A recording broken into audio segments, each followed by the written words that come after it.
kana waada jalalaan jiraachuu barbaada. Assalamu alaikum warahmatullahi wabarakatuh. Kabajamtoota fi daawwattoota hordoftoota uummanni Shamaar Kafuu jirtu ilmaan Oromoo qaqqaalii kan addunyaa kanarra argamtan keessaa Shamaar Kafuun jirtu isiniin jennee jirra. Egaa warri maatii taatan baga nagaan na eedanii warri maatii naaf hin taane maatii naaf ta'aa jaalalaaf kabajaan isin gaafadha. Egaa har'a waan akkaan nama dinqisiisu takka dubbachuu barbaadeeti. Wanti sunis maali yoo jettanii Faaxokkiin teenna nama yaada qabutti heerumaa nama lafa buletu nama bulfata jennaan jaarsa waggaa 60 waggaa 70 heerumuu jalqabdee jirti. Kuni dhaabbachuu qaba shamarran ta'e hiriira bayuu qabdan indoo hiriira bayuu qabdan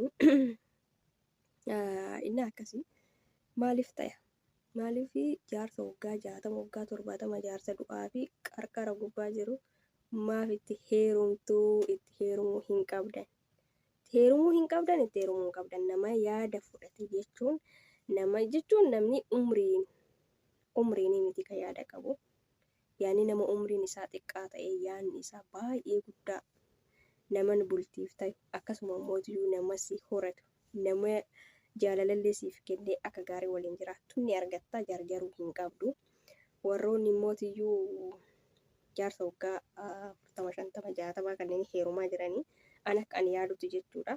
Akka yaada dhuunfaa kootti nama kaayyuu hin qabne shamarran akkasii sun jedhee yaada. Maaliif jennaan tarii jaarsi sun yookaan addunyaa qabaachuu danda'a mallaqa jaarsi siin itti heerumte sun jaalalaaf osoo hin taane mallaqa isaa san jaalattee itti heerumuu dandeetti. Mallaqni immoo ni dhumti jechuudha. Mallaqni ni dhumti. Takki mallaqa dhuma. Takki isitu mallaqa san dhiisee biraa deema. Takki isatu dhiisee biraa deema hin beekamu sun hojii rabbi carraadha jechuudha. Kanaafuu mallaqa laalanii jaarsa waggaa meeqatti heerumuun hin barbaachisu. Jaarsi illee riskii rabbi qabatama akka ofii haa fuudhu. Kanaafuu shamarran teenna jaarsa waggaa 60 70 hin heeruminaa bakka hin heeruminaa. Dalagadhaatii akka nama tokkootti xiqqeessiin fakkaatutti heeruma waliin jiraadha. Maaf familii of cabsitu. Dhugaa rabbii miidiyaa kanarratti yeroo hedduu deddeebi'ee jira. Jaarsatu iyyuu shamarran ijoollummaa qabdu. Fuudhee feellootti godhee harkisaa jira akkuma waliin argaa jirru jechuudha. Sila kana ta'eef kuni dhaabbachuu qaba. Maaf familii of cabsitu. Familii of cabsuu hin qabdanii. Jaarsillee akkuma jedhe rabbi qaba. Jaartii akka ofii haa barbaadatu. Isinillee mootiyyuu jaarsa abbaa keessan akaakayyuu keessan ta'utti hin heeruminaa bakka. Mindinnoo kan itti heerumtaniif hin heeruminaa. Baxaami nama azaazana. Hiriira bayuu qabnaa jiru. Egaa akkasii dhugatti mootiyyuu qoosalleef osoo hin taane baay'ee nama dhuunfaatan nama dhagahama. Maaliif jaarsa waggaa 60 70 itti heerumti shamarran ta'een ta'uu hin qabu. Maammadoonis yoo isin aarse yaani namni umrii daa'imummaa qabu kun namni tokko dhugaadhaa hedduu maammadoon tokko mallaquma dhalaa bichaa kaballeessu jira.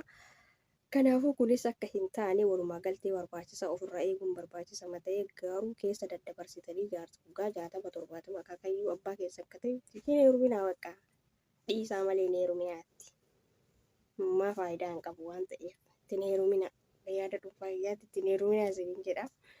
Egaa akkasii sun akkasii qoosalleef osoo hin taane tama dhugaatitti garaa nama nyaatan jechuudha. Akkasii warri ganaa bultii jaarachuuf yaaddan shamarran ta'enna nama umriin keessan isin madaalutti heerumaa waliin dalagadhaa wal jijjiiraa of jijjiiraa bakka mallaqni harka namaa keessa jirti hin argamti hin dhabamti malee nama umriin waggaan isaa 60 70tti heerumuuf karoora isin qabatinaa ittis hin heeruminaa isiniin jechuu barbaadeeti. Warri bultii keessan qabdan jabeeffadha. Rabbii waliin isin haa bulchu. Sun akkasii egaa rakkoo yeroo ammaa kana qotee bulaa keenya mudataa jiru. Kanuma waliin beeknu ijoolleen warri baadiyyaa ni beeytanii warri keessan baadiyyaa jiraatan ni beeytanii warri ijoolleen qonnaan bultoota yeroo kun yeroo maalii akka ta'e ni beeytan jedhee yaada. Namuu bakkuma jirutti sagalee ta'uun dirqama. Maaliif jennaan yoo warri keenya rakkatan yeroo warri keenya rakkatanii uummanni akkanaa bakka akkanaatti rakkate haa qarqaaru jedhanii iyyuu faayidaa hin qabu. Maaliif qarqaarsi namni nama qarqaaru homaa faayidaa hin qabu waan ta'eef. Yeruma sanii fakkaata malee faayidaa hin qabu dhibbaan dhibbatti. Ka qarqaaru sanirraa ni baati garuu ka qarqaaramu sanii homaa hin gootu nama baay'ee waan ta'eef.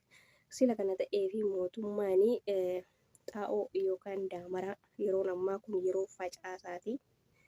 Yeroo facaasadhaaf uummanni keenya qophaa'anii hundumsila yeroo kanatti facaafamuu qabaayyuu facaasarra jiraachuu qabaniyyuu garuu akka san hin taane daamaraa yookaan xaa'oo isa jedhamu san hin arganne uummanni keenya ni dhaban. Kanaafuu furmaata argachuu qaba wanti qotee bulaa kun gadi fageenyaan furmaata argachuu qaba. Mootummaan silaafuu uummanni keenya yoo beelahu rakkoo isaaniitiif furmaata hin laatu. Warruma biyya alaa daasboora biyya alaa jiru akkasuma warra biyya arabarra faffaca'anii jiran kanatu uummata keenya gargaaraa jira malee uummata quba hin qabu. Waliin karakkatullee uummatuma keenya akka biyya alaa jiran kana ammas sagalee ta'uufin dirqama jechuu barbaadeeti. Sanyii midhaan qofa facaasanii dachiin homaa hin baastu. Daamaraa san malee wanti isiin baastu jiru isa malee facaasuun hin danda'amu. Isaa san dhabamee taa'anii eeggataa jiranii. Wallahi rabbiin furmaata haa laatu. Namtichi kunillee akka furmaata laatuuf inshaallah abdii qabna. Yeroon osoo irraa hin deemee sagalee bakkuma jirtanii hanga dandeettii keessaniitiin sagalee ta'aa jechuu barbaadeeti. Namatti ulfaata nama dhiba jechuudha. Wanti mootummaa bara kana hedduu ulfaata. Yeroo durii jechuudha. Uummanni keenya qotee bulaan keenya yeroo kanatti amma jechuun yeroon kun kiramtiidha ganna. Akkuma beekamu baay'ee wanti jechuun hanga hunda qotee bulaan qabu hin jiru. Midhaan qotamillee nyaatamee dhumate waan muraasa jira jechuudha. Inna yeroo kanatti duraanii akka dhageenyutti illee akka xiqqoo argee beekutti illee daamara akkanumatti kennaniif yaani qaxaroodhaan jechuudha. Ganna akkasii yoo fudhatanii birraa yeroo midhaan ga'ee yeroo san kafalan dura jechuudha. Amma garuu wanni akkasii hafee kashii harkarratti mallaqaan bitamaa ture sunummaanuu ni dhabame maal jechuudha. Kashii harkarratti ittiin bitan sun ni dhabame kun tayuu hin qabu.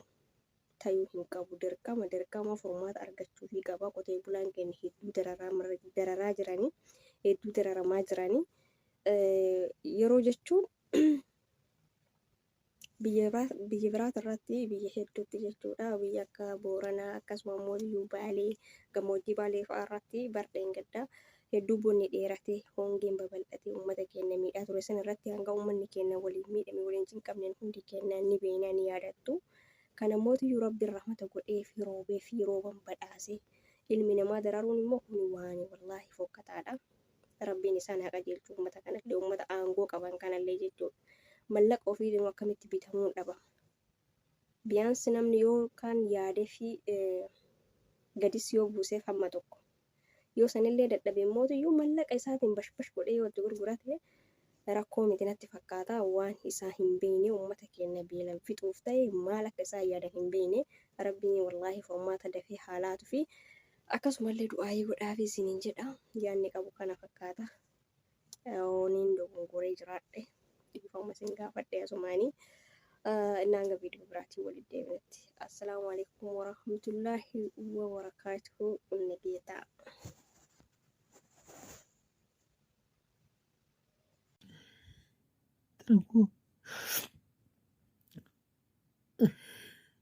አንድም ቀን ዋሽቼሽ አላውቅም። የዋሸሁሽ ቀን ቢኖር ያንን ቀን ወደ ስራ ቦታ የወጣሁ ቀን ስራ ቦታ ሆኜ ኃይል ነኝ ብዬሻለሁ። ተውጭ አንድም ቀን ዋሽቼሽ አላውቅም። ይህ ይጠቅምሻል ብዬ ታይሆን ግን አንድም ቀን ዋሸሁሽም እስካሁን ግን ዋጋ የለውም። በጣም ከበቃው በላይ ነው። ከሞተ በላይ ነው የገባኝ። የተረዳሁት ታጣሁሽ በኋላ ነው።